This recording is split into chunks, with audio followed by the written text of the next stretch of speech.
understand what I'm about to tell you, you need to do something first. You need to believe in the impossible. Can you do that? What do you desire that you can't have? When I eat a brain, I get visions. Don't ever come back to Gotham. You have failed this city. Jesus, what kind of a preacher are you? There's about a dozen ways that I could stop you right now. But I don't think I have to. Because where I'm from, your grandson becomes the greatest hero in the universe. Now you should at least give a brother a moment to say something heroically clever. In the future, my friends may not be heroes, but if we succeed, they will be remembered as legends. Welcome to the DC TV report for the week ending Saturday, September 1st, 2018. I'm Edward O'Hare, nickname to be determined. And I'm Sara Netley, academic by day, freelance writer by night. We're here to bring you recaps, news, and commentary for all live-action television shows based on DC Comics. And this week, we say goodbye to our only source of new episodes at this moment. Yes, but we do have a retro pick to go along with it, and retro picks for the next few weeks as well. Yes. Yeah, and we are joined by our first ever guest on this show. And I'm excited. You probably could have guessed who this was going to be because we announced it last week. But it is our esteemed executive producer, the co-host of Preacher vs. Preacher, Mr. Wicked Theory himself, Bill Sweeney. Welcome to the DC TV report. Welcome. Well, thanks for having me. I'm glad. I'm actually, well, you know what I feel like missing? I feel like after that intro, there should have been a crowd. I know Sara did her best, but I feel like there could have been more fanfare. Woo, woo, woo, woo. There's your Arsenio Hall. Are you happy? And not because That's straight from 1993. That enough of a golf clap for you? I mean, you know, not because I deserve it, but just because of that particular intro and build-up. More for that. You love him. You can't get enough of him. It's Bill Sweeney. There you go. All right, that's it. I'm done. Can't really live up to that. There we go. Well, thanks for having me, guys. I really, it's an honor and a privilege to be the first staff member allowed on the show, besides you two, and that pretty much rounds out all the staff. And from here, it can only get better, guys. You know, I hope that I'm not the last guest that you have. Let's put it like that. We'll see how you do. The jury's out. Right. Whether or not I come back. Right. I got you. Don't let me be the barometer for all future guests. I don't want to ruin it for anybody. They might behave better. So, Bill, one of your big things is Preacher vs. Preacher, which you co-host with Dom Torrey, and you had Sara on as a guest this week. I did. We had a little bit of Ed in there, too. A little bit. Yeah. I mean, it's kind of hard to say that it was just Sara. I mean, I wouldn't go that far. You insisted on being there. He needed to make sure I wasn't bringing shame to the DC TV report name. As if you could. No. I just wanted to hang with Sara and Dom. You know, I miss Dom. Is that what you did? Give him I really did miss you hug. Like, it wasn't just like a bro hug. Like, hey, how you been? It was like a couple of seconds extra, and like a little, like, you know, you hold him by the shoulders and you push him out and you just kind of make eye contact. Like, bro, no, I really did miss you, man. And he's like, okay, I missed you too. Okay. Well, and then he looks at Bill like, it's getting weird, man. Yeah. Right. Dom gives me that look, and Ed gives me a look like it's going great. Ed gives him 2 happy thumbs up. Yeah, buddy. Did you see me? Because that's exactly what I did. That's exactly what I did. You it is, because we're both older. He's the youngest of us. Yeah. And like, he's still in college, so like, I feel like all of our hopes and dreams, kind of like, he's got the best shot of making it. And, you know, I just want to let him know, like, we're rooting for him, man. It's not too late, kid. Go for it. Like, I want to buy a $50 savings bond and tuck it into his pocket and push him out into the world. Make us proud, son. Well, he's going to need more than that.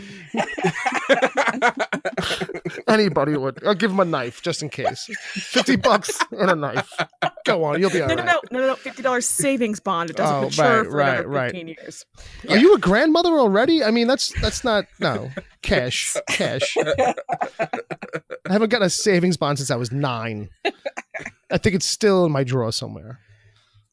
I'm saving it. I don't know when I'm allowed to use it. I think you're just allowed to save it and nothing else. It's usually written on there. Like Yeah. you probably accrued some interest by now. No, It's probably like $53 now. I thought that was the thing. It tops out. Doesn't it top out? I didn't think it accrues more than its value, like its face value. Oh no, it accrues. It accrues. Depending on the type of bond. I thought it was a type of bond. Okay, never mind. Let's not get. This is wrong show. Wrong. This show. has been Guys, financial discussion on the DC. We're TV tacking report. to a dark place here. My bonds are backed by Wayne Banking. I don't know. Is that the crossover? Is that how that counts? My bonds are in that bank that Tulip robbed. So Right. Oh, that's how we do it. Transition. Yes. Segue music. Yeah, real quick, just because I know some people might be a little confused. Bill, you want to explain what distinguishes Preacher Preacher from all the other Preacher recap podcasts? I don't know that because I have not listened to much of any of the other ones, so I can't say that. Or But just distinguishes it from the way we cover Preacher on DC TV Report. well, the rule over on PvP is the idea is that it's a little bit more of a book club where everybody's read it. So it's Spoilerville. It's all from the context of you've read the books or you don't care that we're going to ruin it for you. But you've, at the very least, we're getting into the story from beginning to end, and we're gonna get deep on the comparisons of the book to the show and theorize about maybe why those choices were made, and theorize about where the show is going in the future, knowing the context of the books and being able to say, okay, if they did this here, maybe they're gonna. They've changed it, they tweaked it, but maybe it's going to affect this other thing down the line. And, from within the context of, you've read it and it's a spoiler, it's a high spoiler area in that regard where, because there's stuff in season 1 of Preacher where that's stuff that doesn't happen till much later in the book series. So from the jump, it worked out for us very much in that way because that was going to be the plan going in. It was just to be all at once kind of a thing. And then it turns out that's how they were doing the show in season 1, it seemed. Like, Perfect. we're going to make up a bunch of stuff and bring in stuff from near the end. And it was, okay. Which was a strange way to do it. If I may, it was not okay. It was what are you doing?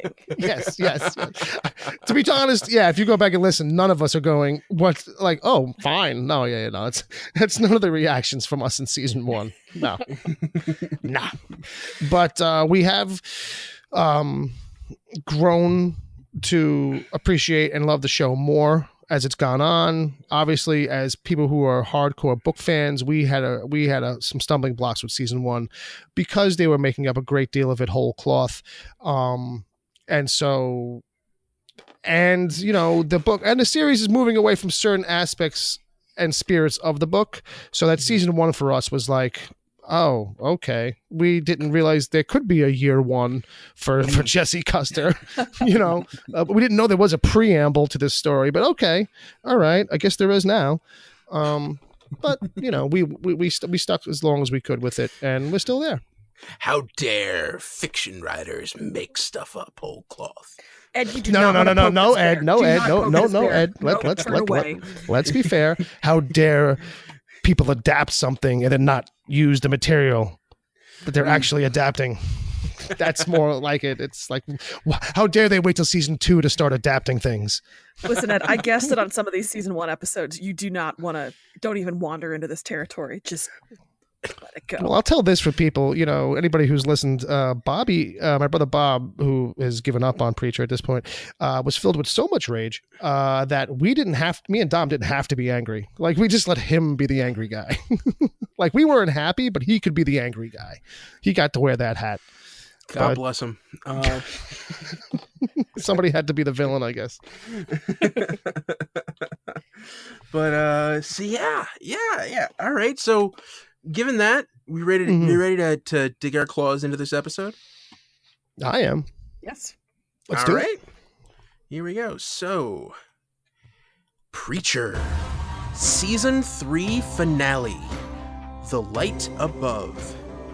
Years ago, Jesse couldn't bring himself to kill Grandma as he left Angelville and headed back to Texas. In the present, Jesse was determined to finally finish Grandma off and have one last throwdown with Jody and TC in the tombs. Tulip tried to escape the turned-over bus to hell, while Arseface tussled with Hitler, and the Saint of Killers and the Angel of Death took on a tank full of Nazis. Acarius extended an olive branch to Cassidy and learned Les Enfants had discovered the long-haired bastard's treachery. Last-minute reveal, Star expressed his plans to torture and murder Jesse at Masada, a Grail military compound protected by a fleet of armored helicopters and fighter planes. I feel like you enjoyed writing that one, Ed. That was some flair. That was stylish. A little bit. Yeah. A little bit. He puts a lot of effort into these breakdowns, let me tell you. It feels a little naked not hearing the music live here. I just want to say that. I knew it wasn't coming, but I still heard it in my head. But thank you. Kudos to you. Oh, thanks. On those little recaps. Oh, I always honestly, love. Kudos to you every week because I'm so grateful that I don't have to. So thank you. Said the person who literally writes for money. I was gonna ask you guys, are you guys ever gonna trade that off a little bit and just maybe switch it up one day, surprise people? We never talked about it. I guess now is not the time either, but yeah, no, let's do this here and now. We sort of fell seamlessly into these roles. I kind of became the news person, and Ed's the recap person, and neither of the twain shall meet. Well, it's working out. Yeah. You know, it's if I start losing my touch down the line, you know, we could have that conversation. Or if Sarah wants a crack at it, sure. Why, you know, we'll have that discussion. But again, probably now is not the best time. Fine. I don't know why you brought me here then, because Bill has some notes on the show so far. Because let me tell you, I am just Tony Tangent all the way. So if you need, I thought you brought me here to bring us off track. No? Okay, I'm sorry. Well, you know, kind of wanted you know, to hear your thoughts on Jesse, you know, finally living out the dream of killing his grandma, murdering his grandmother. It's like the American dream. Like every man, this is what every man with a shitty grandma is just dreaming of a way. How can I kill this lady? Shout out to my buddy Chris Sorrentino from the Super Live Adventure podcast. No one knows what I'm talking about, but he does right now. Did he kill his grandma? No, but he hates her so much. So much. There's a great story of him and John Saluga, his co-host, when they were little kids driving past his grandma's house, and Chris got really excited, opened the window and scared her. Hey, Grandma! F you, Grandma! I hate you so much! I hope you die, you stupid bitch! That's his story. I shouldn't have told it, but we've gone too far. Well, I'll just say to that, she probably earned it. That's all. You don't generate that much hate from your grandson and not earn it. I'm just sorry. If she can get that out of an 11-year-old boy, I mean, an 11-year-old. Well, he's from New York, so they all have potty mouths. Let's get back to it. If I can be the person to transition into the episode, I don't want to be that guy, but there is a Satan quote that applies to that Grandma Carr story, which is Satan looking at the Angel of Death's ocular cavities and saying, I'm not sure what happened here, but I'm sure she had it coming. That could apply to Grandma as well. Yes, it really does, though. It really does. I want, look, I'm happy that she's gone, this lady, but I wanted something more, I think a little bit. I wanted something a little bit more explosive, I guess, or I don't know, but I'm good with it. I think I'm getting ahead of myself here, but yeah. I'll say this much: the excitement and cheer I had when she died is the reaction it's the same kind of death that she should have gotten when that actress was on Supergirl. Funny. Has she ever played a nice person, I guess, is the question. Well, no, because Supergirl tried to reel it back. Listen, I've heard this show. Yeah, okay. I'm aware of how she was on Supergirl without having watched an episode of Supergirl. I'm just saying. I know she was like kind of bad, not or whatever. And then when she came back, she was super evil, and it didn't make any sense, right? No, it was the opposite. She was despicable on Fair the first enough, time, right. and then they tried to make her remorseful. It's like, you can't walk that back. You can't walk that back. Fair enough. But that just shows her range. Sarah, back me up. No, don't, Sarah. We were done. Yeah. Absolutely. And it really bothered Ed all the way through. It bothered me. But I really think we ought to have a listener of our show on every so often to be like, oh my God, I know you guys have covered this. Don't tell us this again. Okay, so guys, what did we think about the finale as a capper to the season? Ed? Yeah. I think that this was fitting. I think it brought a close to Angelville, which was the main arc for the story, and like it definitely opens up for huge possibilities if we get a season 4. So it did its job that every finale is supposed to do. I was satisfied. Yeah, I was satisfied too. I only really have book comparison issues. I do feel like even outside of that, a couple of beats near the end just could have had more, just more bang for their buck, or just been built up a little bit. Like, because here's the thing, it kind of feels like, for at least, Jesse and Tulip, there's a little bit of a, there's a resolution and some happy-ish kind of, like, to not use the phrase happy ending because it's not over, but like, Cassie's the one left in the lurch. That's not why I thought you didn't want to use that phrase. Well, but continue. This is Preacher, so who knows where anything's going to go. But like, I did feel like there could have been a little bit more a punch to it, a little bit more zeal. She pulls up at the end. She's like, "You done? You did it?" And he's like, "Yeah, I did it." And she's like, "All right, get in." A little bit like that. Like, I really wanted Jesse to kind of like, plant a big smoochy smooch on her at some level. I mean, or something, or just a little bit more of a like, you go boy, a little something like a pound, fist bump, something from him and Tulip of like yeah, it's over. I killed these people. Aren't you proud of me? Something. Well, and agreed that this is a book comparison for me as well, but I wanted that epic kiss. Yeah. And I hoped they'd give it to us. I didn't have a lot of optimism that they would, and they didn't. And I liked the episode, but I would have liked it just a scotch more if we'd gotten exactly what you're describing, Bill. Yeah, and it doesn't even have to necessarily have been the kiss. I just felt like that when he comes out, and that's like kind of all that happens. You know what I mean? Like, he just kind of gets in the car. It just felt like a little bit of a flat. It just didn't feel like it was like a payoff moment type of thing. I mean, you get the payoff moment with watching Grandma die, and how Jesse at first isn't going to do it. Then he turns around and goes back in, and it's like, yeah, you fucking better do it. And then he does it, and you're like, all right, yeah, I'll tell Tulip about it so she can be like, yeah, go for it. And she's like, all right, get in. She's like, this room, there's a seat, get in. What would you have preferred if she caught up to him after the showdown with TC and Jody and they took on Grandma together? I mean, overall, something like that, but I can kind of see how, like, with this particular setup, like, they would have needed to fashion TC to have been a little bit more of a threat so that she would probably tussle with TC, like that kind of a thing. So in other words, I'm sorry, but it's just like, to do that. Like, I don't know what she would have been doing if she had come back to the house early. Cause I had thought about that too. I'm like, oh, she should have came back to the house early. She could have helped Jesse. And it's kind of like a thing with like that particular setup. He kind of didn't need her help in a way. Mm-hmm. Whereas in the book, they're all kind of all over the house. So it's a different setup.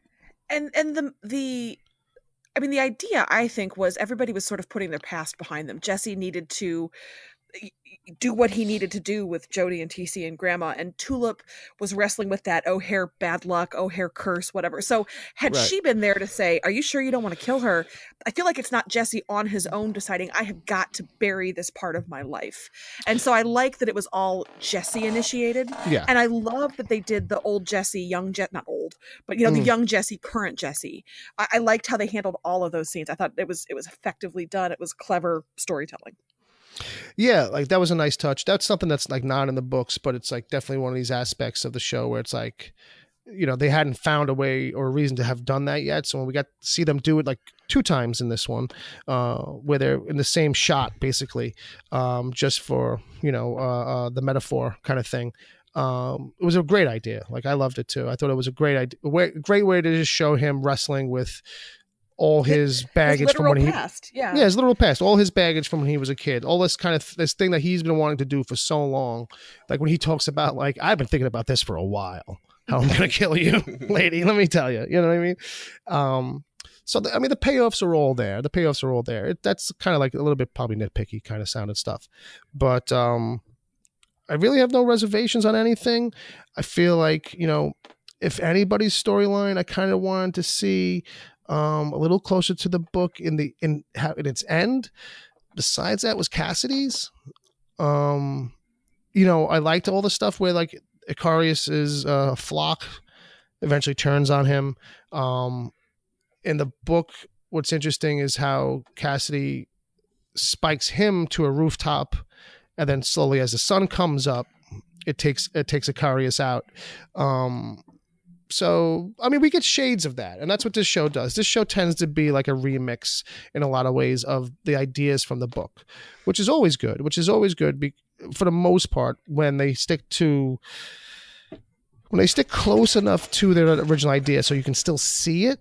And you don't have to sit there racking your brain about, like, why are they doing it like this? Like, so like the changes this year and the remixy stuff this year was much better as because I felt like in the past they always kind of strayed very far or just kind of like so left of center that it's like, oh, well, it's hard to even see how they got to this idea.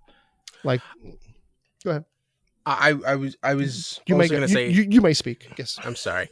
Piggybacking, you're talking about Cassie and Icarius' storyline. I thought the execution on that was perfect. I love the way that the twists and turns were, like, you kind of knew he had something going on with Mrs. Rosen, and then to see exactly what it was. And I thought that was just a really great cap to see them take him out. And a horrible, tragic twist as to, when Hoover betrays them, and just when that house just starts to be pulled up and everything in flames, like, oh my God, I hate you so much, but this is awesome. Well, at least Hoover finally got to be cool for 5 minutes. He walks in and he's feeling cool. Like, I felt like that was genuine when he was like smiling. He's like, yeah, I'm back. Like, yeah. Cool. He's got the black lipstick. He's kind of rocking the whole vampire look. It's good for him. He's carrying himself like he's amongst his people finally. Like, he looks like he's comfortable in his skin. And it was just a ruse. It was just a ruse.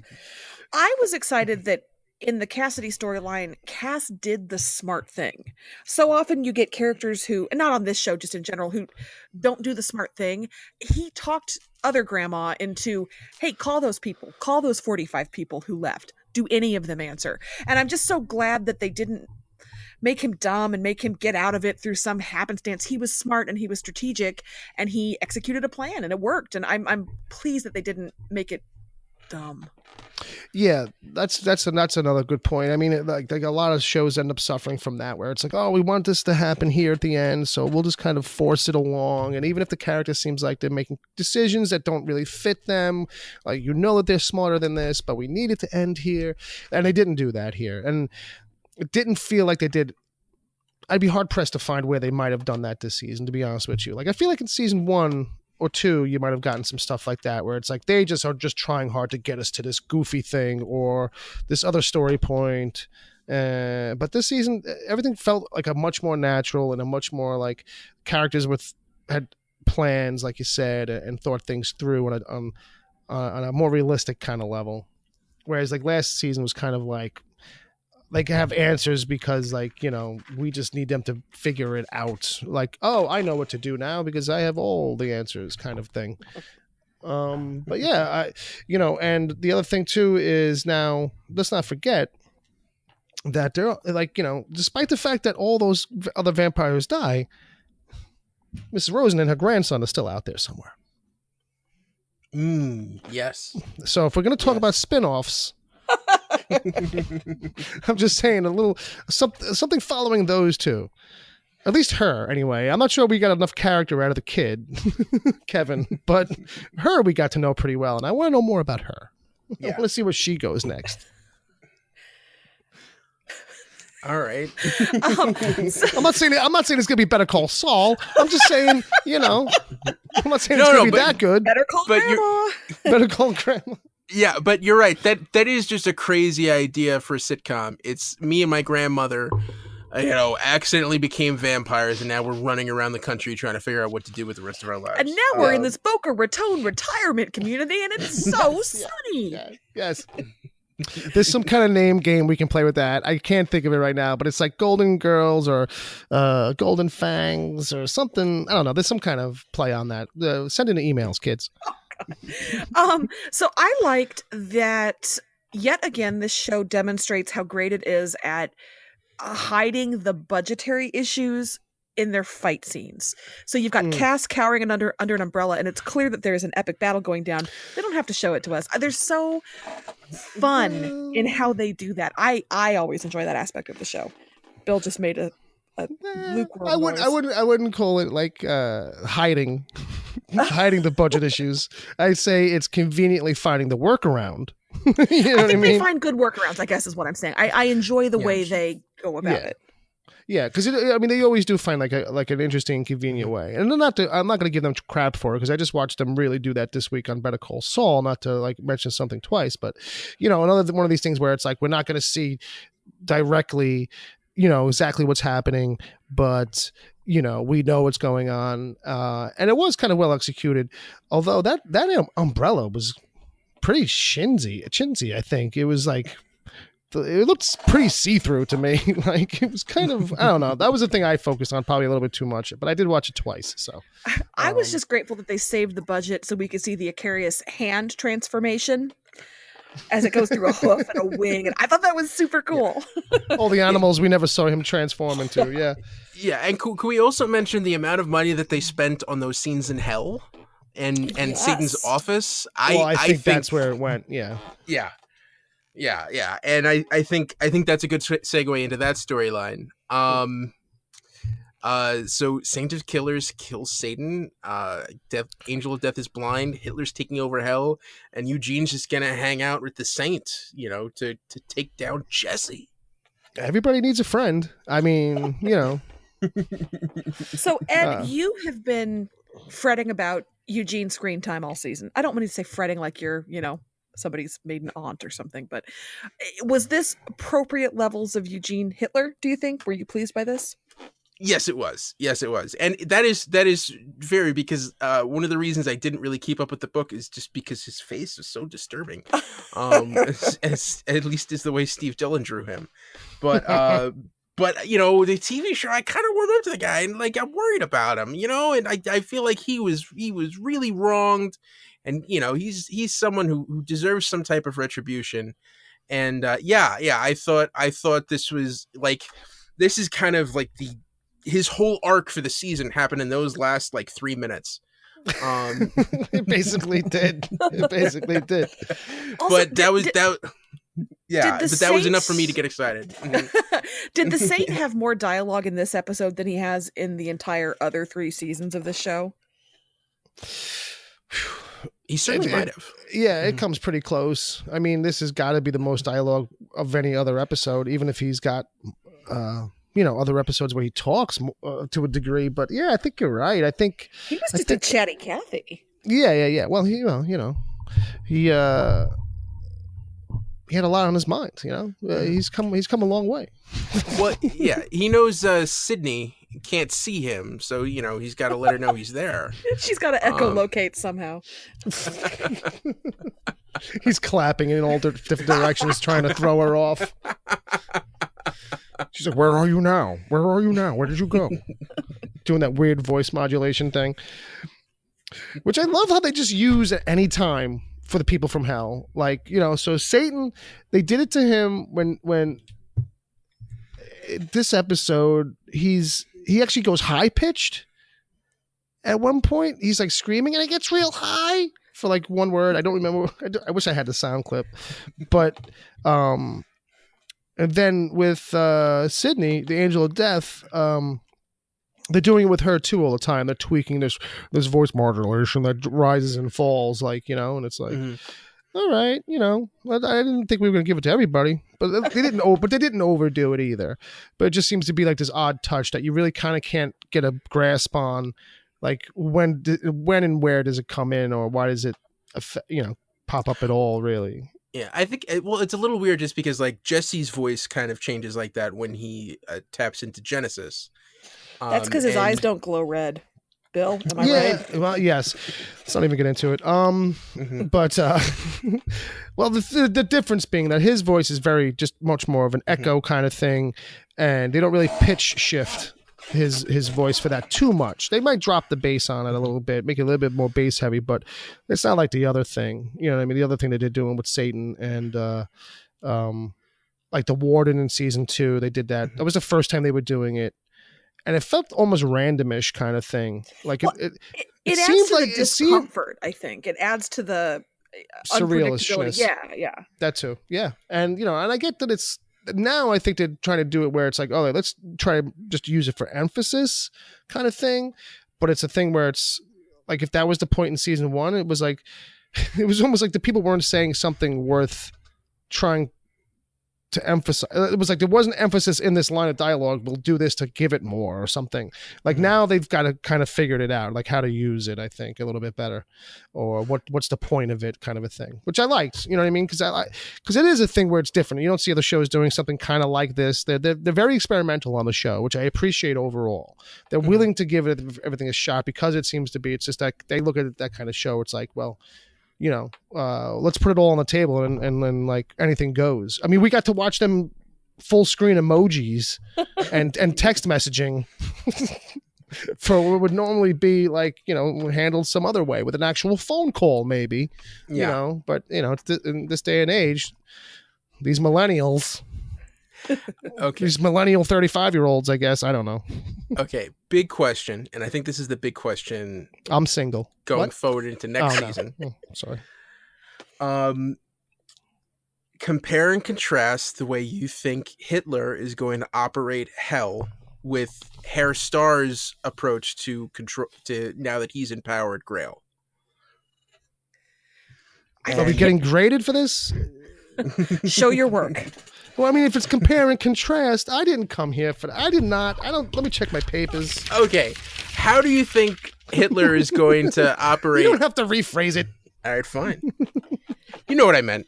I meant. Yes, I do. Sarah? I think somehow Hitler will be more lovable. Is this another sound clip you guys are going to tease out? It is, isn't it? Yeah, but maybe. No, I see him. I feel like Hitler will be ruthlessly efficient, but he'll also have a soft spot for, you know, plum cakes. Okay. Yeah. But here's the thing, like, you know, you gotta wonder if, well, here's the thing. It's almost like when you bring logic into this show a little bit, it's like, you say at the same time, like I had a logical thought in my head. It's like, well, this show doesn't apply by any of that. Because I was going to be like, well, how does he know how to run the place? How does he know what his options are? How does he know, like, you know what I mean? But I just instantly, it was like, it doesn't matter. They wouldn't address that on this show. Also, you would just find him doing it already. Dude, like, you know Hitler. what I mean? Don't you think he's like been ready for this? He was a really good organizer. No, I get that. Trust me. I'm aware of some history a little bit. Very efficient. Yeah. Really gets his way. Good talker too, from what I understand. But Sydney, you know, I think Sydney's made a mistake there. Like she had an opportunity, I think, to usurp him as much as anybody else, but she's actually the one who kind of is like almost gives him the cosign that it's like, yeah, sit in the chair. She's like, well, what can we get you, sir? Follower. There was no way she was going to take that chair. Right. And she's just hoping he knows some crazy Nazi science to maybe get her a new pair of eyes. Yeah, she's going to take the same approach that Grandma did in Big Fat Greek Wedding. No, sorry, the mom in Big Fat Greek Wedding. Windex? No, the man is the head of the family, but the wife is the neck, and she can turn that head any way she wants. Yeah, I still say that's a bad analogy. I'm just gonna say I feel like there's some logic flaws, but that's me. But yeah, see, I know I said it on PvP when we did the first half of this crossover over there, but I really do hope that we don't, like, he doesn't become a major plot point, because here's the thing.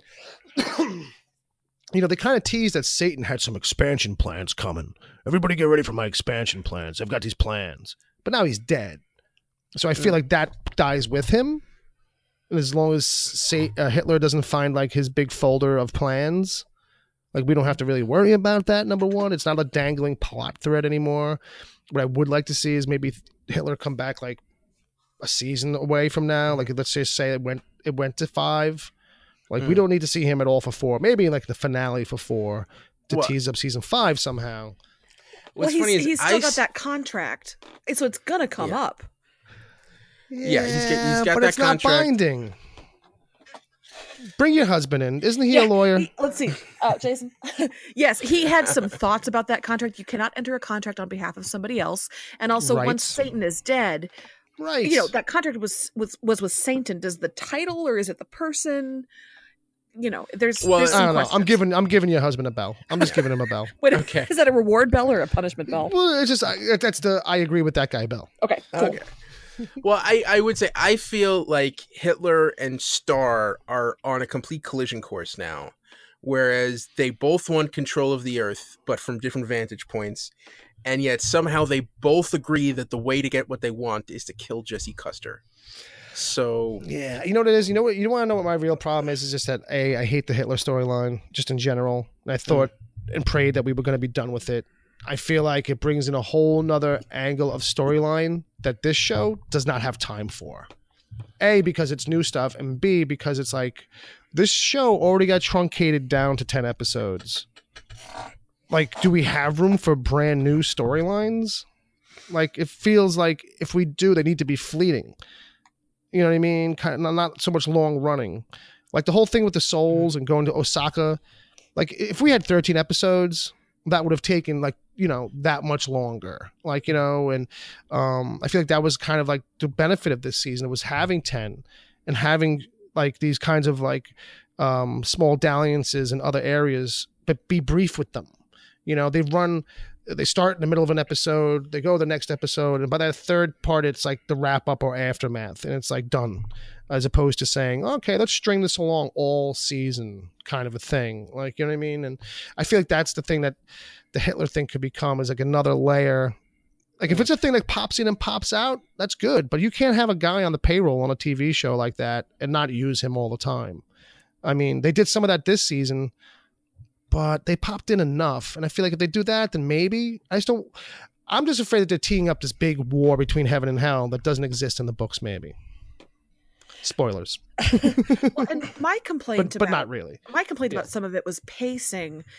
I felt like we lost the momentum of Jody, TC, and Grandma because we spent time in Japan and we spent time at the Maxi Grinder. And we kind of had forgotten how bad the Angelville crew was when Jesse went to do his thing. And I wish we'd had a little bit more time focused on Jody and TC being terrible human beings right before the finale. That's my only complaint, is about the pacing. Yeah. Overall, I really did enjoy the season. I hate to even bring up any complaints, but yeah.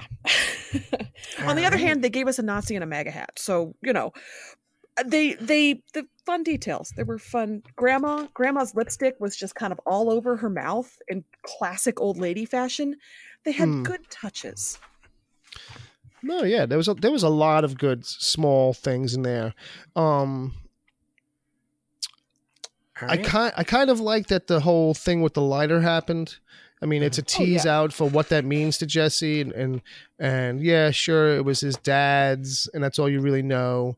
But it almost didn't get its own time in the spotlight. I don't mean the whole backstory on it, but I just mean like it was a thing where like it pops up, Jesse pockets it, but we don't spend the time like on some other shows where it'd be like, let me stare at it every episode for a moment or two and remind everybody and kind of longingly and wistfully put it back in my pocket. Like, you know, we didn't do that, which is cool because that shit gets a little bit like melodramatic or too much.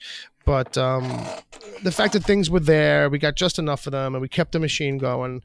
It worked for me. This season worked for me more than previous seasons. And I don't mean that just in comparison to the book. I mean it just as overall as a show. I think everybody's been saying that this show is better this season, tighter overall, and super fun, super entertaining. Yeah.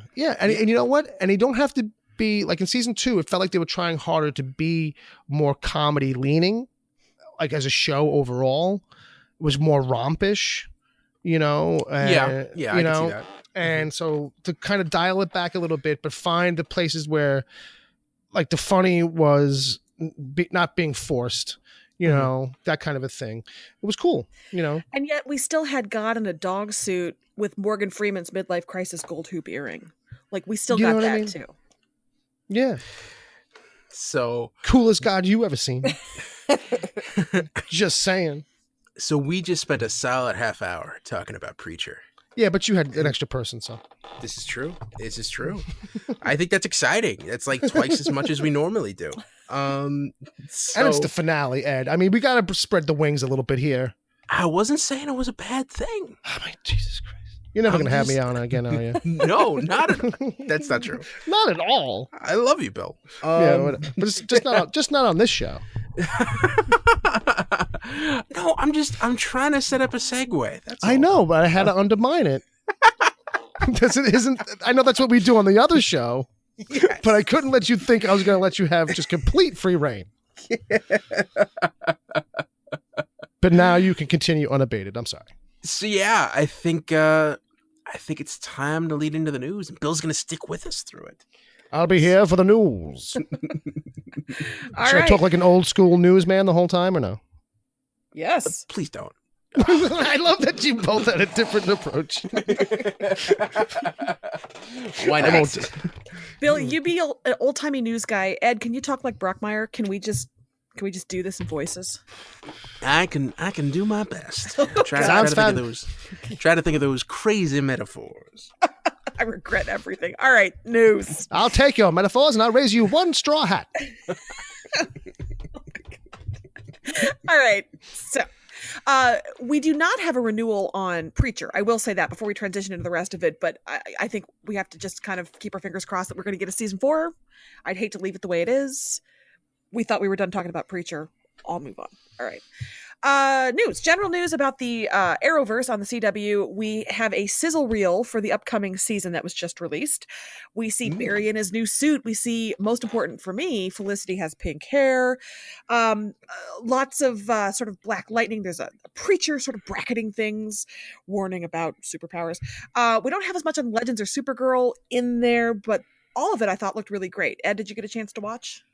I did, and this is exciting. CW always has those cool packages, that they throw together in these quick trailers, and it's like, man, I don't want to wait 5 weeks. I wanted to start now. Yeah, basically.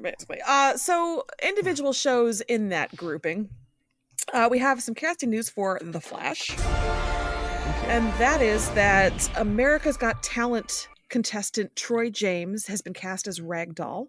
James is a contortionist. That's kind of what they were looking for when we reported on this a couple weeks ago. He's played demons and vampires in the past, so he has a little bit of acting experience, but it sounds like they're going to get their person who does creepy things with his body, so congratulations. Sounds hot.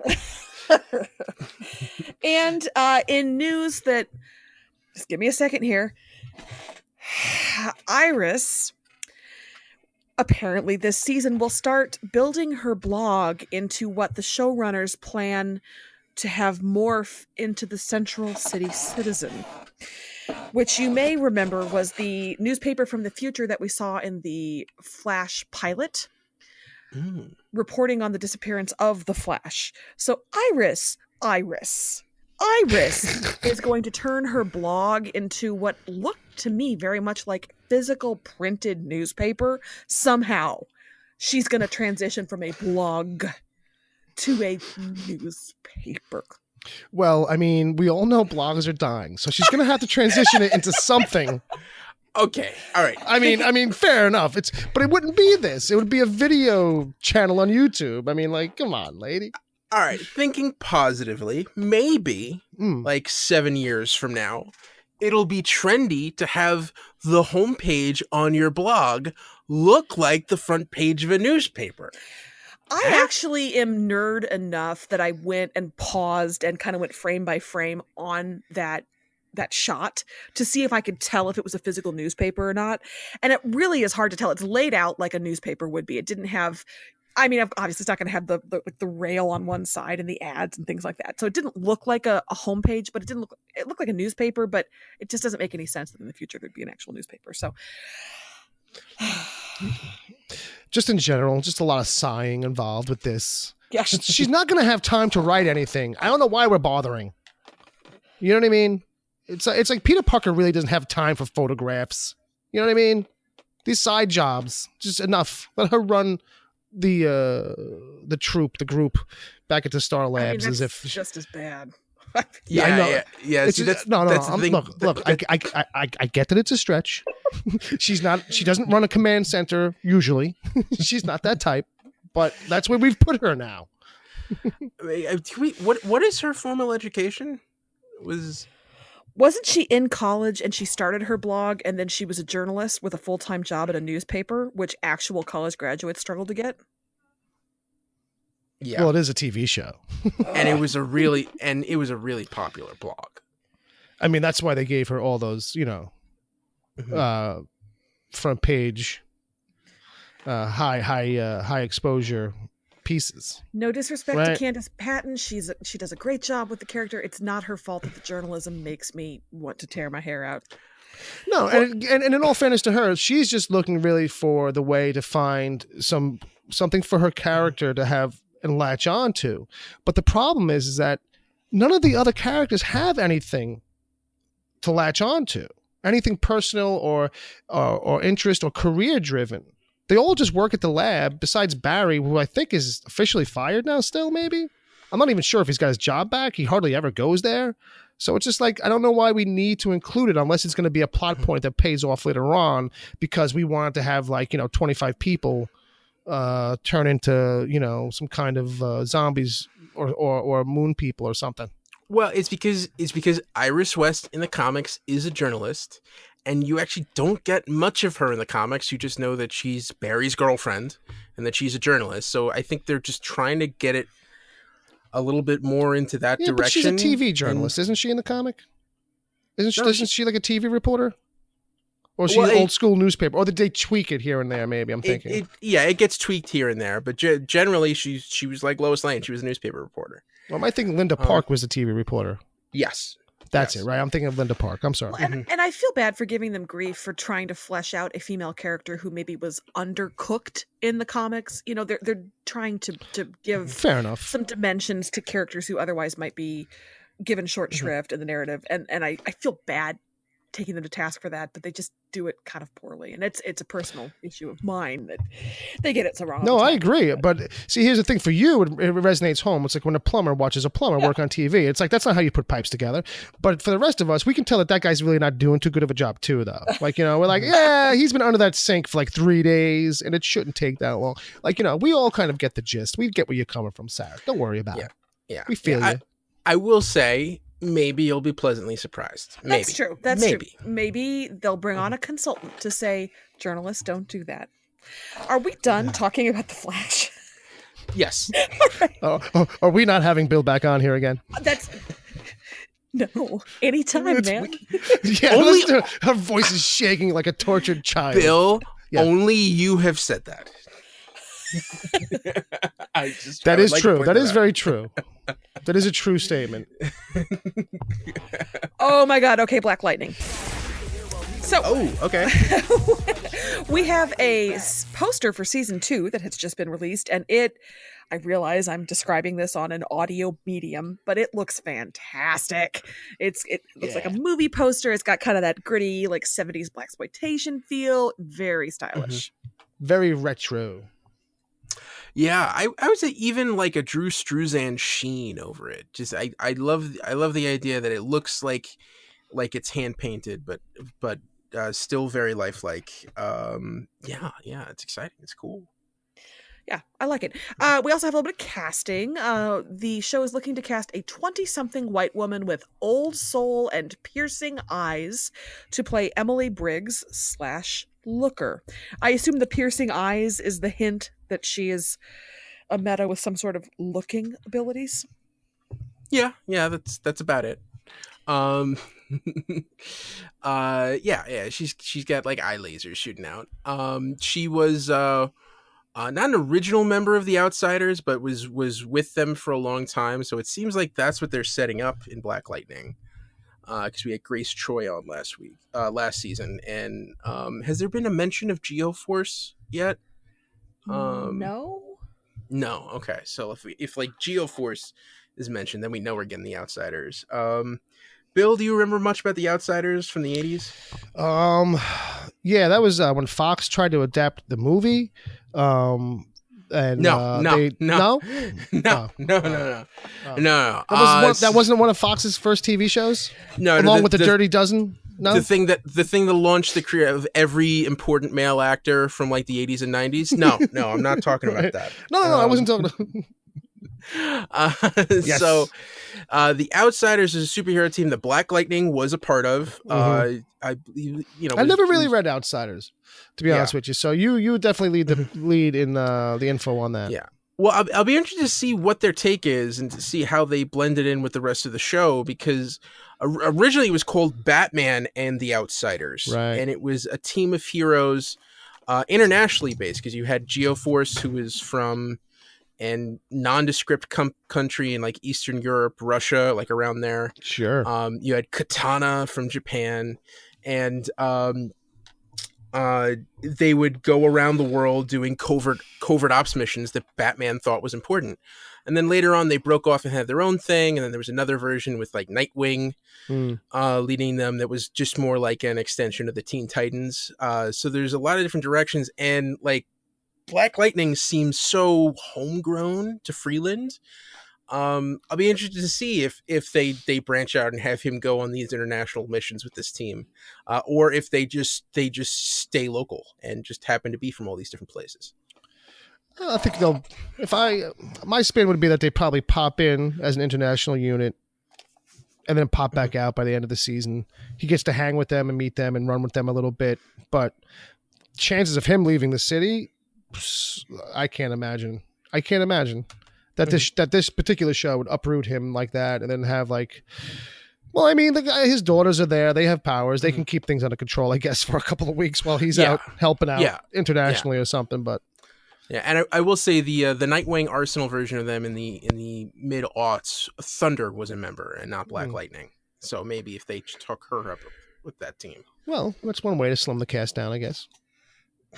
Just be like, well, we're not firing you. You're just going international. We won't see you for a while. Sarah, your thoughts? What? Sorry. Did we wake you? Guys, I was having the best dream. There were two dudes talking about comic books. It was... And you were there. And your cat was there, too. Sarah, I'm not going to lie. It sounded like you just got up from snoring a line of coke. We just interrupted. Hope you didn't lose all of it trying to hide it from us, because we can't see you. Are we... Yeah, I was leaving it alone. I was tempted, but I left it alone. You had me thinking like Brockmire for a second.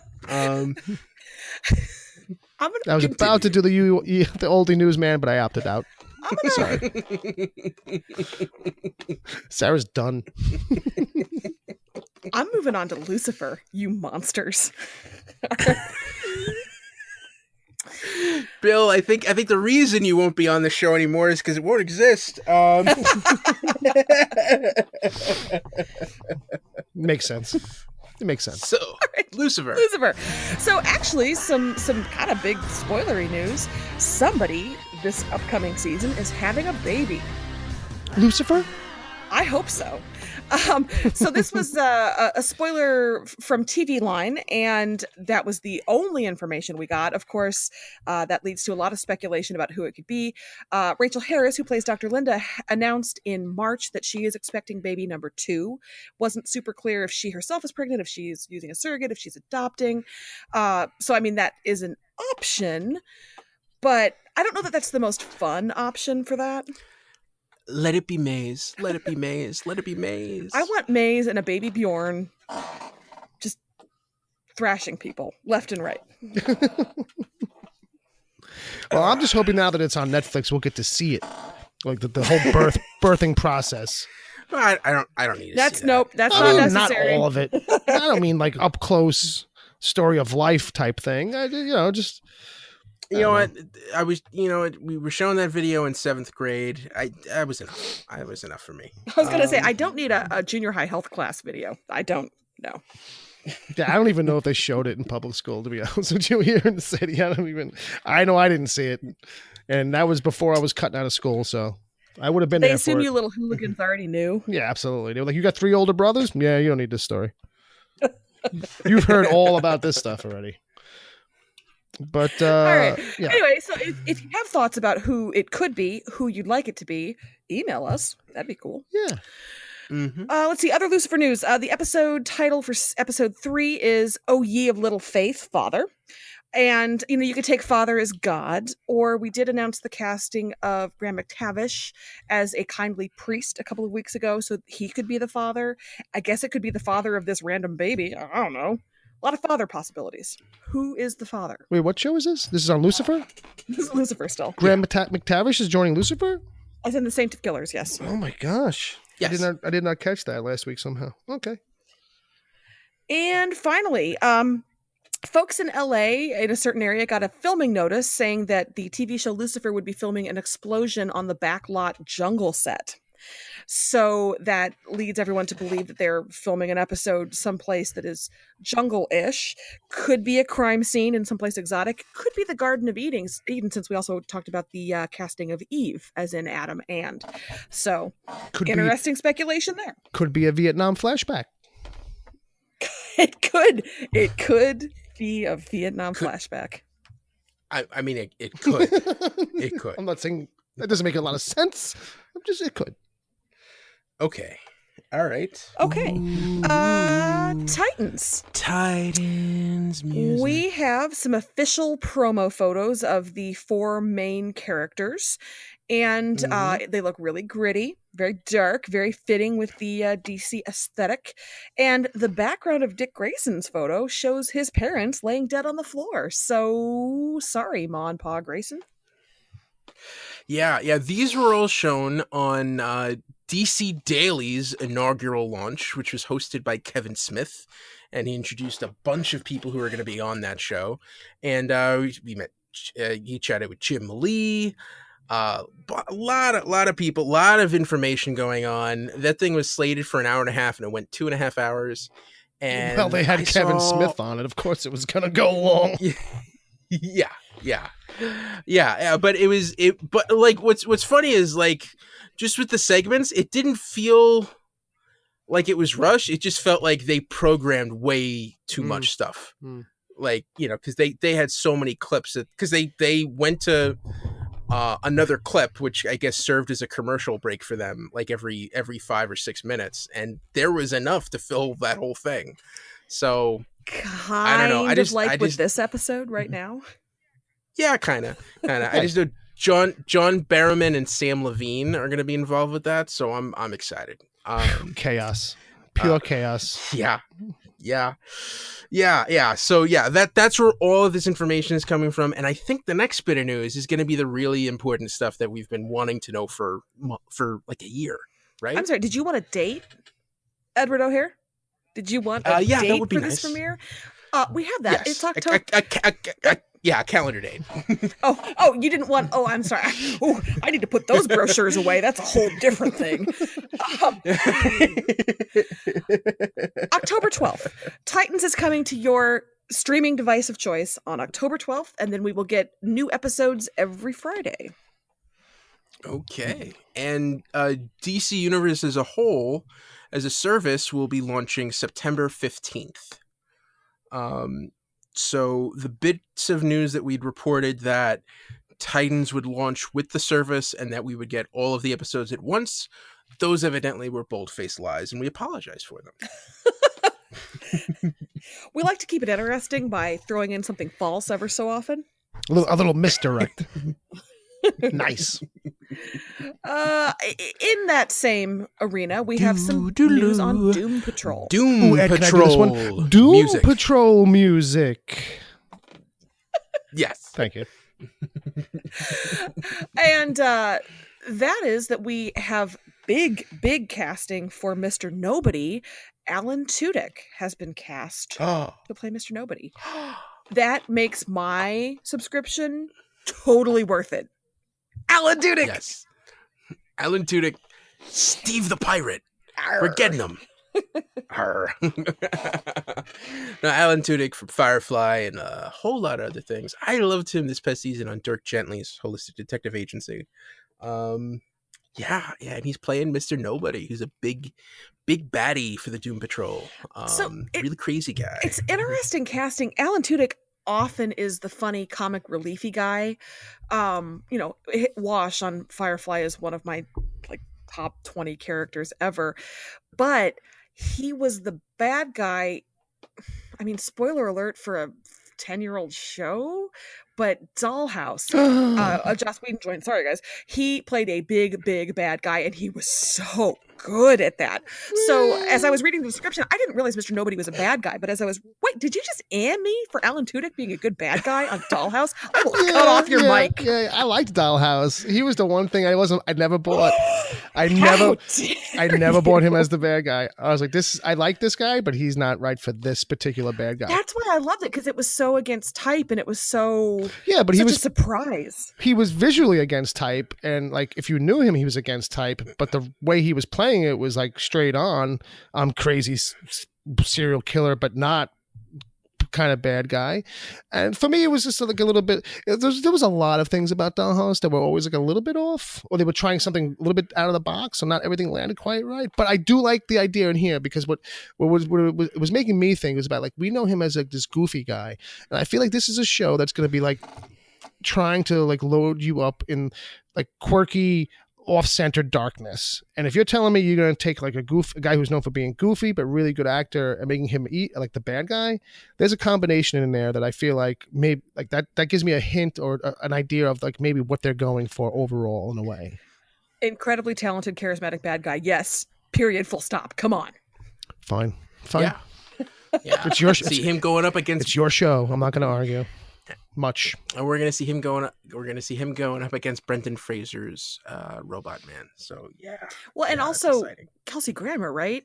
That's Niles Calder. That's right. He's the chief. That's a lot of guys with stentorian voices on this show. Just really but it's great. I just want to say this overall. I feel like it's great casting. I like where this is going with this particular show, and I hope that the trend continues, just to keep going up or continue in this way for Swamp Thing and for other productions that they're working on. Because I was surprised that it didn't Kelsey Grammer was oh, okay, cool.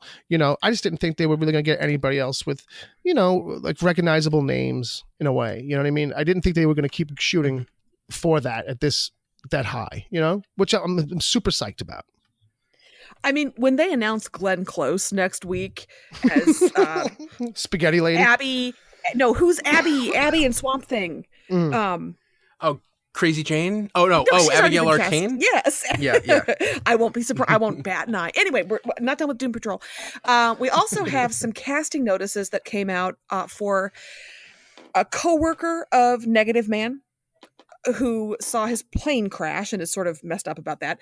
Negative Man is going to have a wife and some children, which I understand deviates from the comic. And he's going to come up against a former Nazi who I have to assume is a villain, I guess. Well, I mean, unless you're watching Preacher, but who knows? I will say Nazis are involved in Mr. Nobody's origin in the comics. So I don't know if that has anything, if that's related. Let me ask you a question, Ed. Is a lot of their characters their origins all steeped in stuff that's out of the current era. Could this show possibly be taking place in a different era than modern day, do you think? Because if they're sticking to the Nazi origin, that implies that he's just been around a long time, maybe. You know what I mean? I mean, maybe. The only thing that would discourage me of that notion is the fact that these guys are gonna show up on Titans first. Okay, gotcha. Forgot about that. Ignore me. Can we delete that? Can we delete that part out? Nope. No, that's okay. All right, fine. It's an honest mistake. All right, fine. We won't make fun of you for it. And not this week. After and talk about this. Yeah, right. Exactly. The after show. I'm sorry. Moving on. Swamp Thing. I mentioned Swamp Thing music. Swamp Thing. All right. We have information about the shape that season 1 is going to take. Apparently, it's going to follow Alan Moore's anatomy lesson, which is, as I understand it, considered maybe the best Swamp Thing run. Yeah, that's part of Alan Moore's run, and where you learn about the exact nature of the Swamp Thing. And yeah, it's about this reporter, this like journalist who goes trying to find the Swamp Thing and learn more about it, and we kind of uncover whether or not he really is Alec Holland, or there's a lot of, it's Alan Moore, so it's really murky and lyrical, and one of those things I can't understand it. If you just read it, it's one of those things you kind of it ends and you're like, I don't know if I know more when I started. Yeah. I really it's one of those things you get so excited about. But when you try to explain it to someone else to get them excited, they just look at you confused as to why you would find any of this interesting. So it's better off to just find that arc and read it yourself and be amazed. Here's what I do know. Wherever he is, Alan Moore is furious about this. That's true. Furious. And I would just like to say that I'll pay good money to watch Alan Moore actually give a real anatomy lesson. Nice picture Alan Moore at the front of the class with a giant sheet of the drawing of the cutaway person. I'm not doing an impression. Sorry. Go on. Yeah. Guys, can I bring this news segment to an end with one last bit of information, and that's on Stargirl. Stargirl. Okay. And music. That, I think we're going to pitch a softball pitch to our guest, Bill Sweeney, because the logo for Stargirl has been released. Bill, you've got an eye for such things. Tell us about the composition, layout, whatever.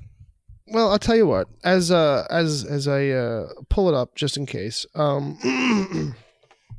me warm up my throat and my 8 months of graphic design training. Yeah, it's good. No, well, what's interesting about it, I think, in any way, really, I mean, if we're going to try and break anything down about it, there's not a lot to really go with. It's very straight, it's very bold and straightforward and simple. What's interesting is it doesn't have, it's not trying to be flashy, which is an interesting approach, where it's, because, with logo designs, you're trying to always kind of do a thing where you're embodying the spirit on some level of this thing, like, this thing that you're talking about or you're trying to sell. And one of the things that comes out of this is like, it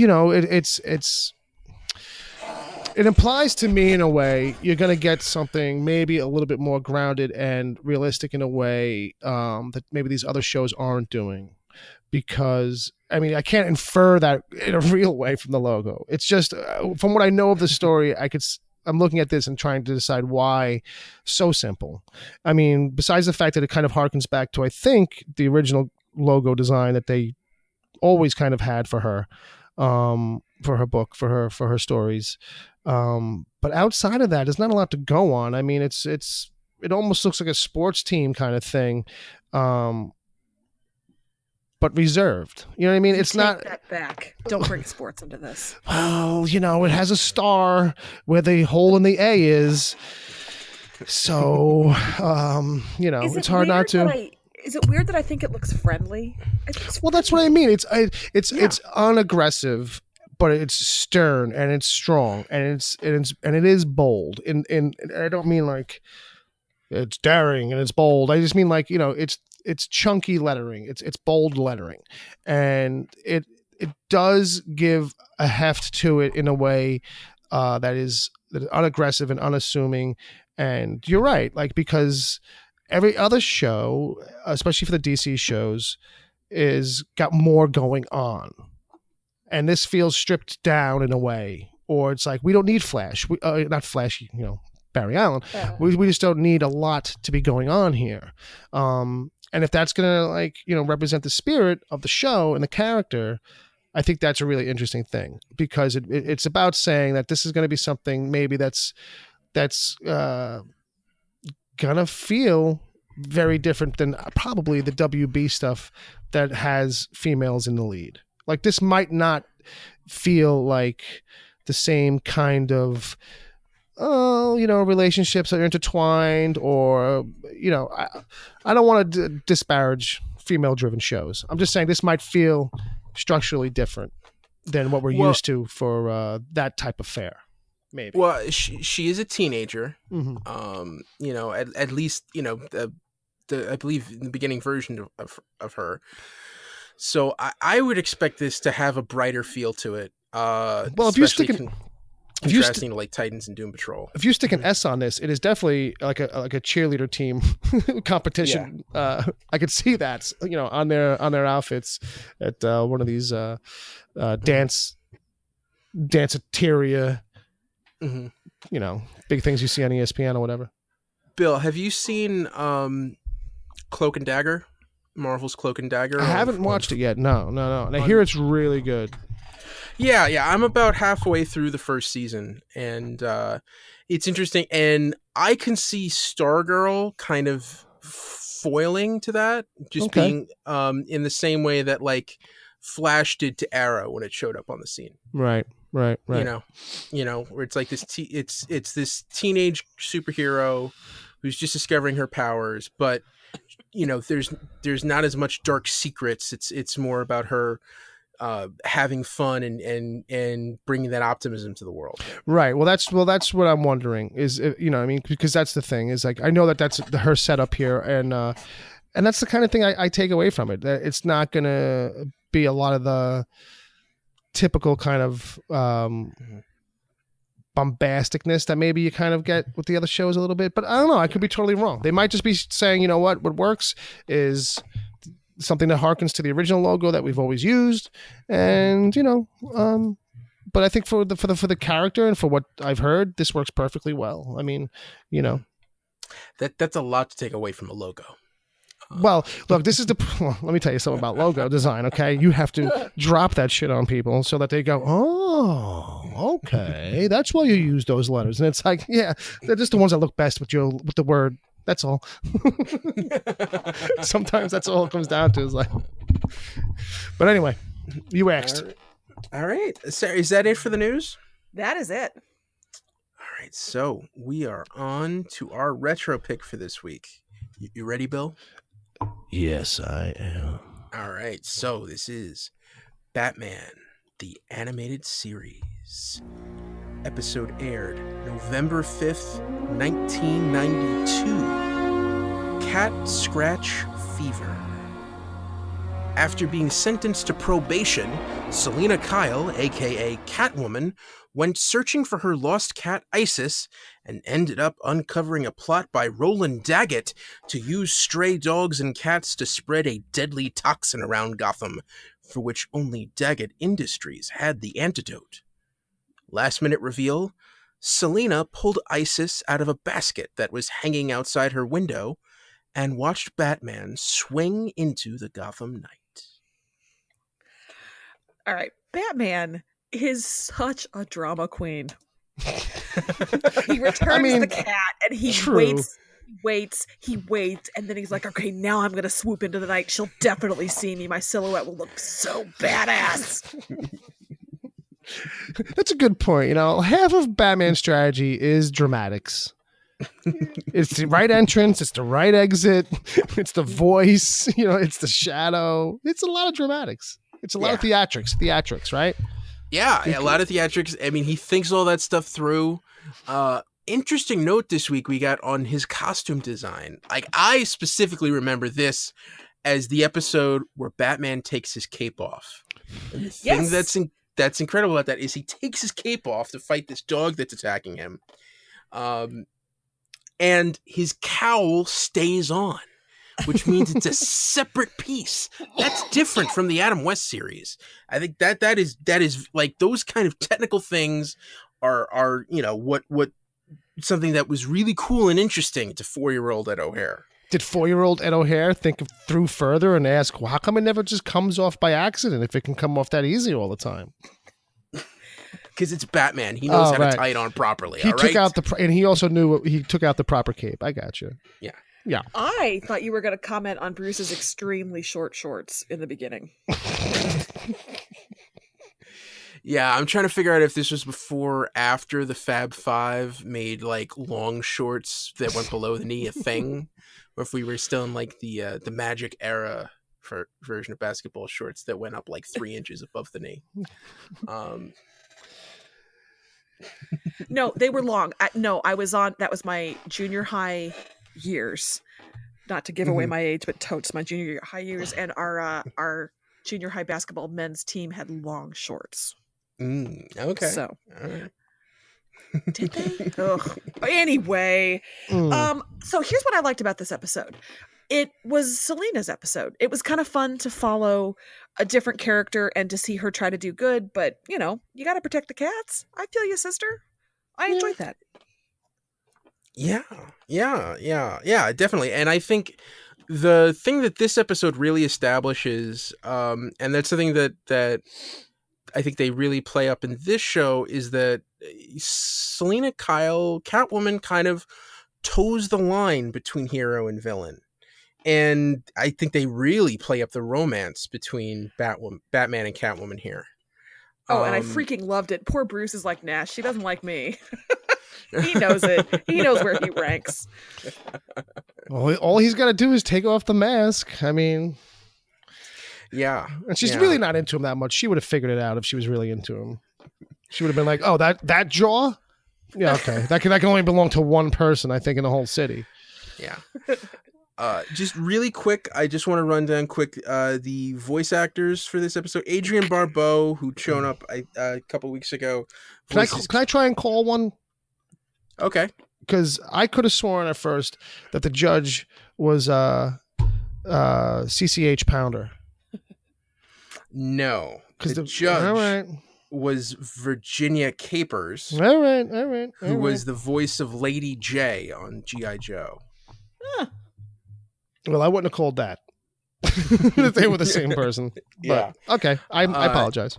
Yeah, I do want to say Adrienne Barbeau before, because our friend Dan was giving us a little guff that I didn't mention, that she played the love interest in the original Swamp Thing movie directed by Wes Craven in the early 80s. Oh. Scolded. Among her many credits. By the way, Dan, we did get the video that you tweeted out, and we are going to get to that at some point. Didn't want to cram that into this episode with our guest, but we did notice it. Did want to give you that shout out, buddy. Thank you for that. We appreciate it. Other actors of note, as I said, Treat Williams was the voice of Dr. Milo. You might know from Hair and The Phantom and Deep Rising, those kinds of movies. One of those good-looking guys who has had a long career because he's so handsome. I've seen him in a million things. Didn't know that he was in either Hair or what was the other one? No, The Phantom. Because I never watched either of those, so I wouldn't have known. Oh, you weren't a Billy Zane fan in the mid-90s? Just because Billy Zane's in something and I like him doesn't mean I'm going to watch it. Okay. Who else? Billy Zane fan. I'm watching Mad Dogs. Anyway, go on. Jesse and Paunch, the dog catchers, were played by Denny Dillon, who played Toby on Dream On. And George Zunza from the original Law and Order. He was the one of the original detectives. And Isis the cat. You want to guess who Isis the cat was voiced by? Kevin Conroy. Billy West. A guy named Frank Welker. Really? I'm sorry. Really? Yeah. Wow. Yeah. Megatron from Transformers. I'm sorry, Woody the Unicorn from Dungeons and Dragons. We all I'm have sorry. our I'm sorry. characters. that the only thing he's credited for in IMDb in this episode is Isis the cat. So take that. Boy, they really brought out their big guns. Wow. Yeah. And we had Ed Asner return, and Mary McDonald Lewis is the voice of Maven, who's done a bunch of animated stuff, but there was nothing specific that stuck out. Sarah, what did you think of the character of Maven, Selena's buddy? You mean Selena's girlfriend? Selena's living girlfriend? Like, it was bizarre to me that she had some sort of assistant. So I just assumed they were roommates, friends, or girlfriends. So that's what I took away from it. No, yeah. Good call. Yeah. She's her devoted friend who, really enjoys her companionship and cares a lot about her, even though Selena doesn't really return those feelings. Gal pals. Yeah. A little bit of that. Yeah. What's funny is not seeing this for a while and seeing it now, realizing oh, there's a subtext here. And it's slight. Like, you really kind of have to be looking for it a little bit, but not really. But it definitely feels like it's one of those assistants that knows them too well. Or just very well. So I get where you're coming from. It's kind of a Smithers thing, like a Simpsons Smithers thing. Yeah. Not as blatant, but it's there. I got you. It's a little bit. Do you think she's bummed when she sees Selena get into that car with Bruce Wayne? Every time. Oh, there's a cutscene. There's a total. The camera pans back. She goes into the house and she starts slamming shit. And she doesn't say why, but we know. They cut that right out. Got strong jaws and black hair. Right. Short shorts. And capeless Batman. That was really upsetting to see him without the cape. It didn't feel right at all. It really didn't. And now, but truly, I did melt a little when Bruce returned Isis at the end. That he made sure Isis got cured and returned, and that was a solid on his part.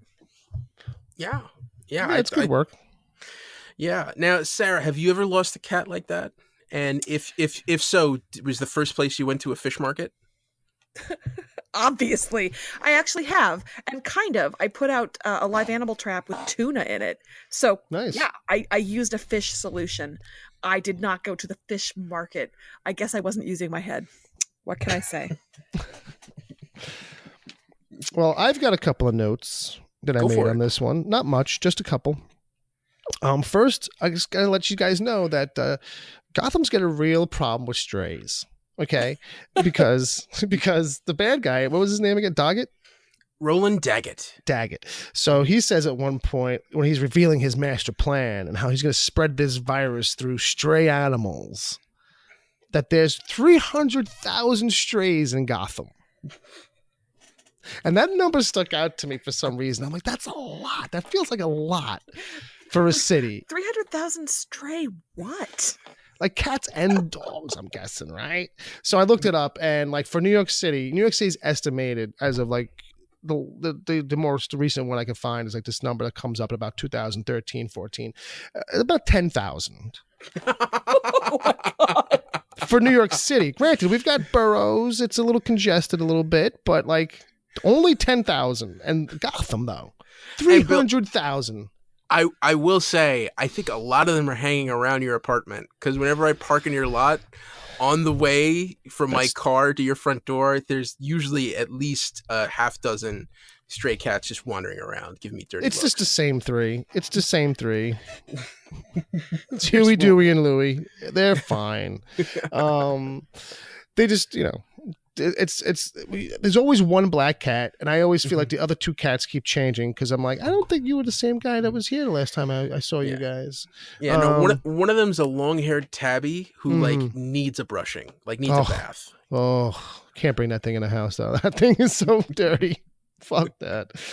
But yeah, there's a lady here in this building. I saw her today actually taking a can. She takes it around the corner of the building so the cats aren't like sitting eating in the middle of the traffic way, kind of a thing, But yeah, there's a couple of cats here.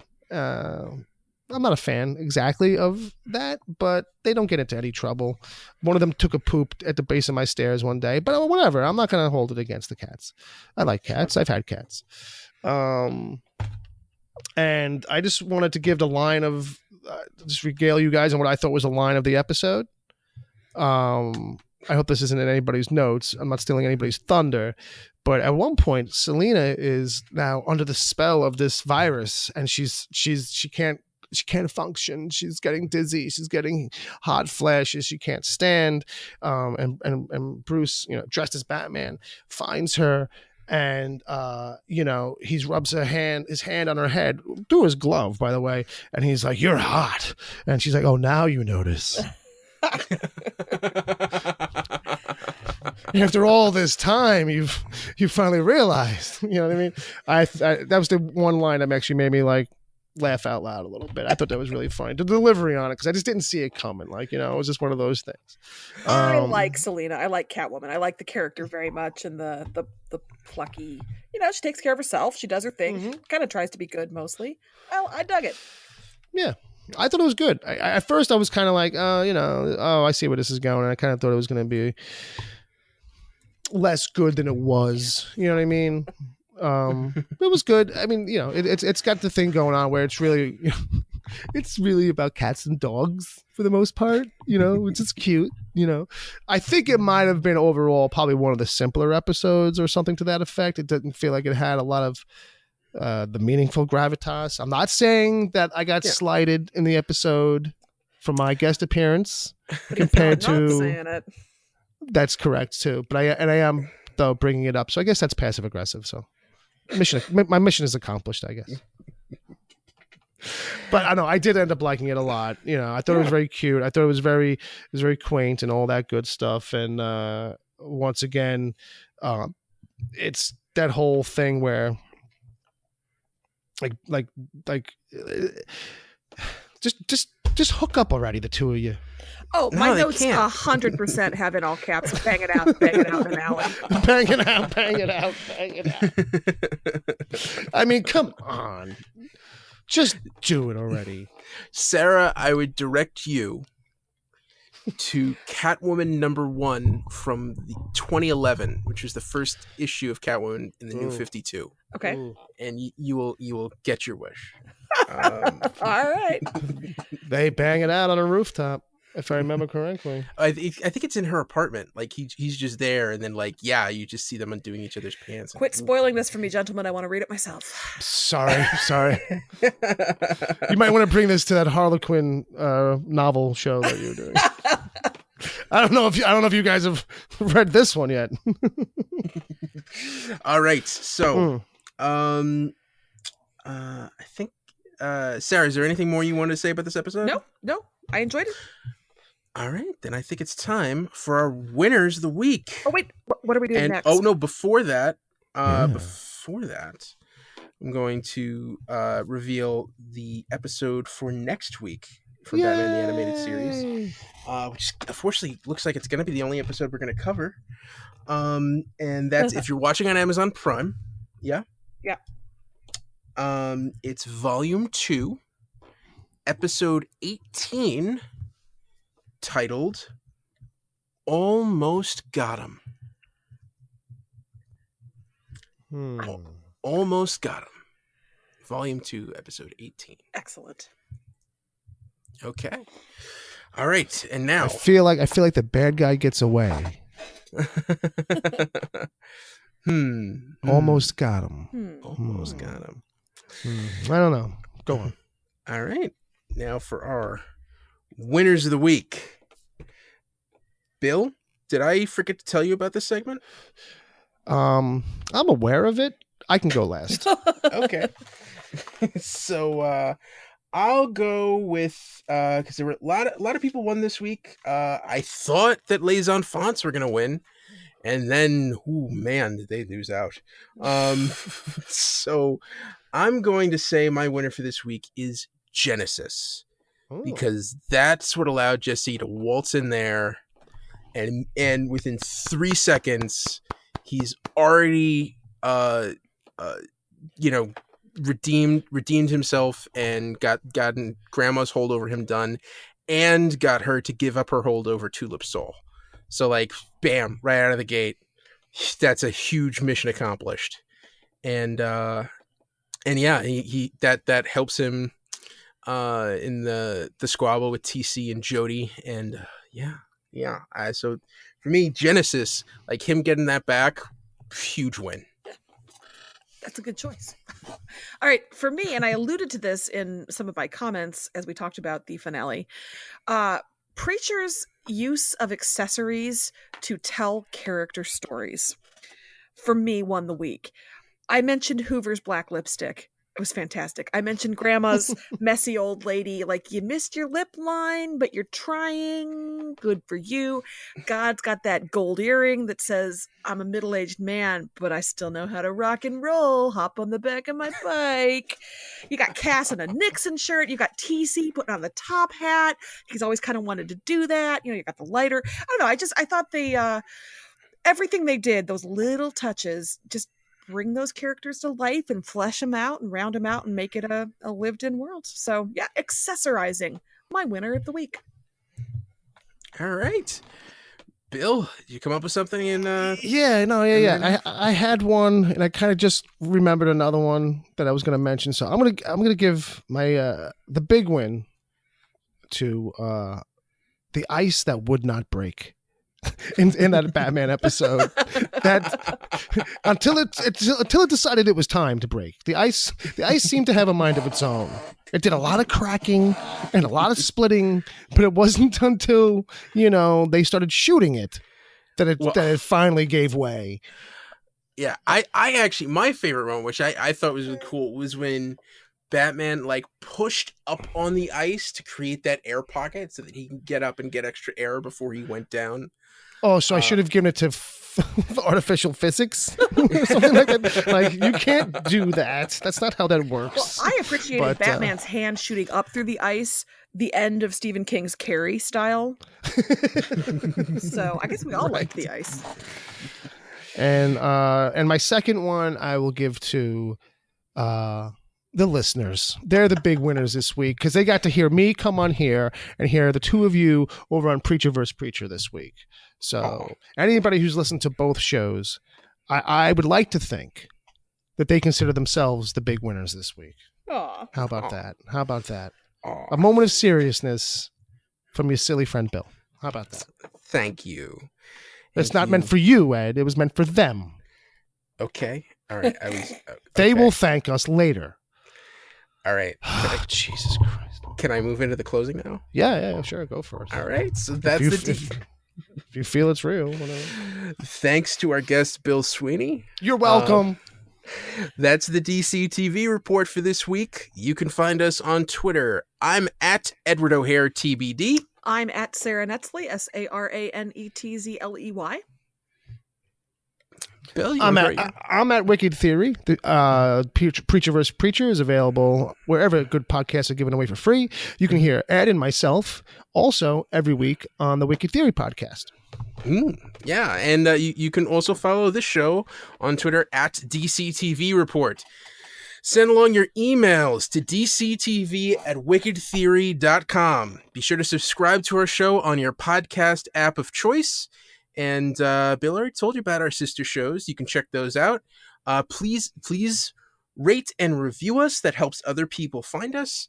And this has been a Wicked Theory Studios production. Executive producer, Bill Sweeney. That's me. Visit us. The house. Visit us at wickedtheory.com. Shazam, everybody. Shazam. Shazam. Shazam.